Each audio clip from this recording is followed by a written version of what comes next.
"This is not a drill," weren't words Lieutenant Emma Blake expected to shout during a routine combat training session.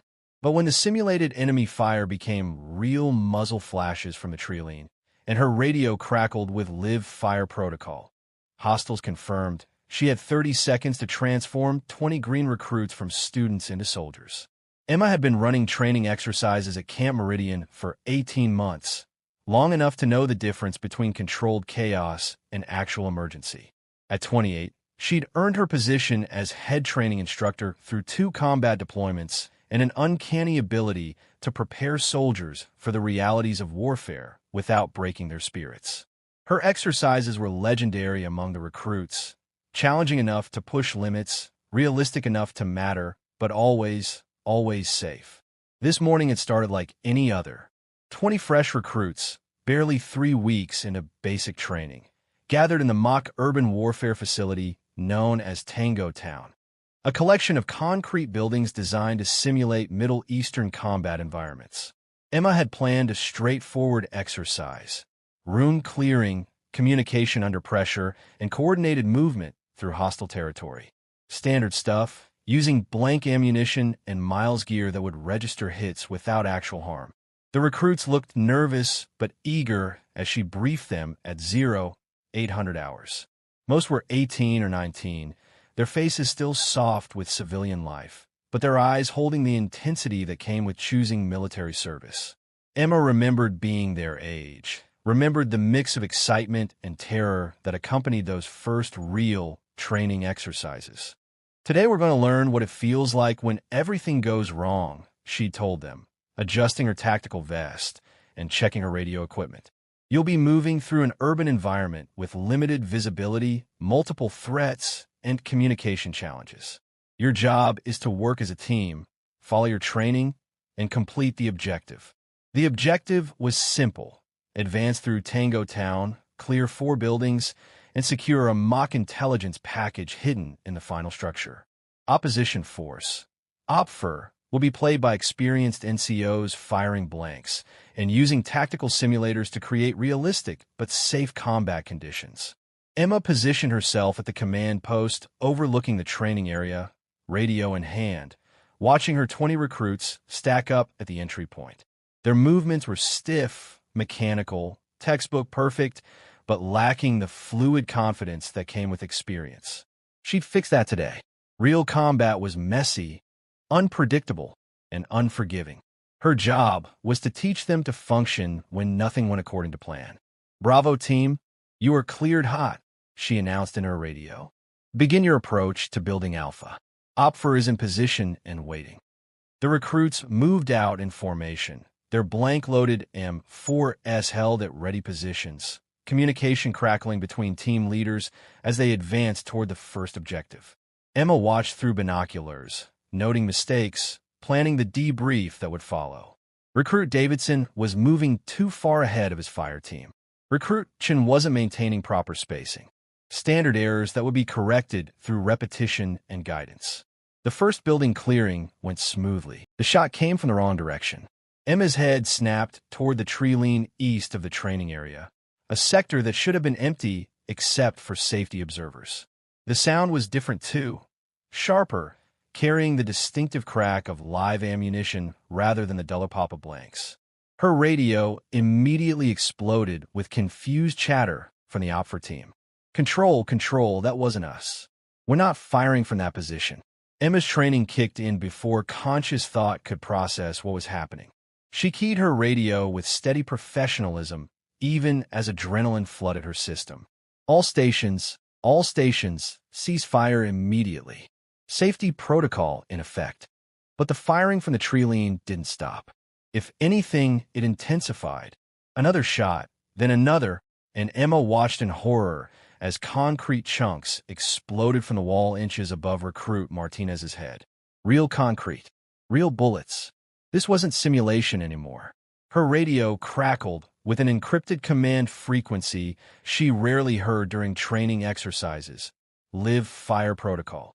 Hostiles confirmed in grid sector Echo 7.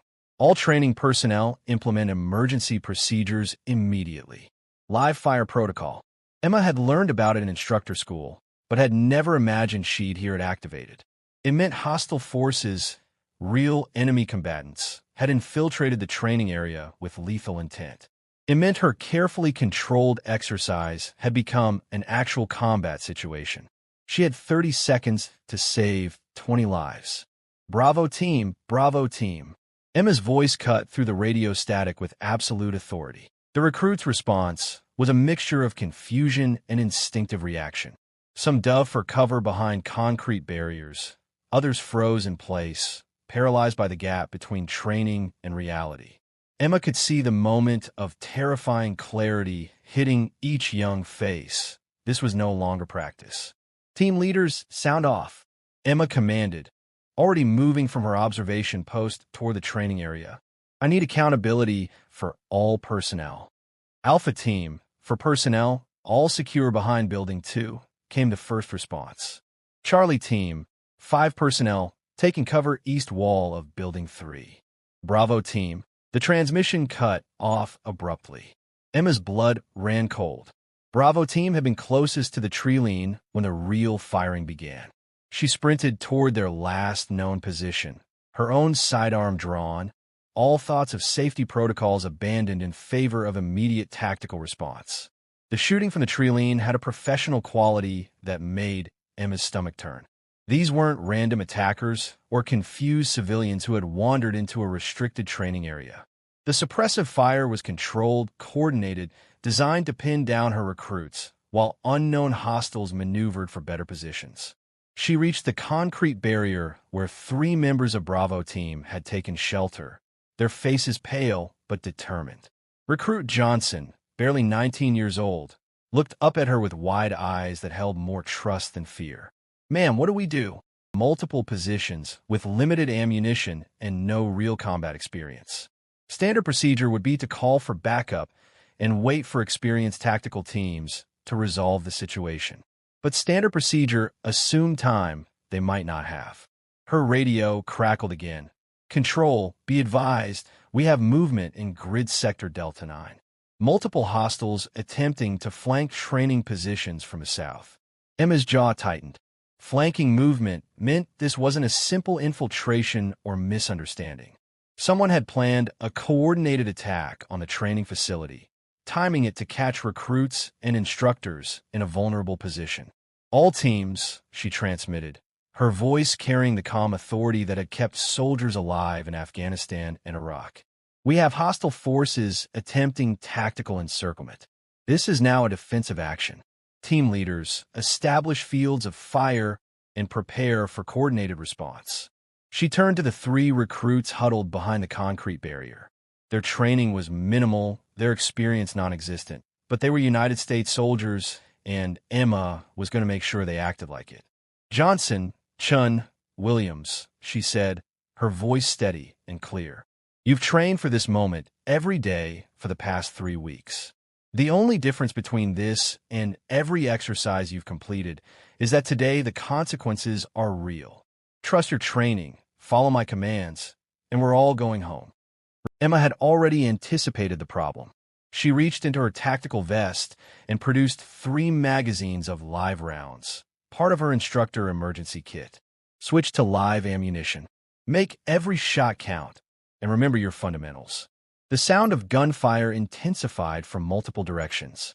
Emma's radio painted a picture of escalating tactical situation. Hostile forces had indeed surrounded the training area, cutting off standard escape routes and forcing a defensive engagement.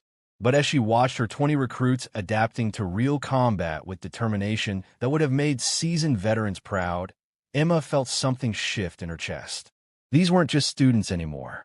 Under pressure that would break many experienced soldiers, they were becoming what she'd trained them to be. All teams prepare for coordinated counterattack, she transmitted. We're not waiting for rescue. We're taking back our training ground. The recruit's response came back unified and strong. Roger that, ma'am. Lieutenant Emma Blake had started the morning planning to teach 20 young soldiers about the realities of combat. Instead, she found herself leading them through the real thing, watching as theoretical knowledge transformed into practical skill under the ultimate test. Live fire protocol was in effect. and her classroom had become a battlefield. But looking at the determined faces of her recruits as they prepared to engage real hostiles with live ammunition, Emma realized she'd never been more proud to be their instructor. The lesson plan had changed, but the teaching continued.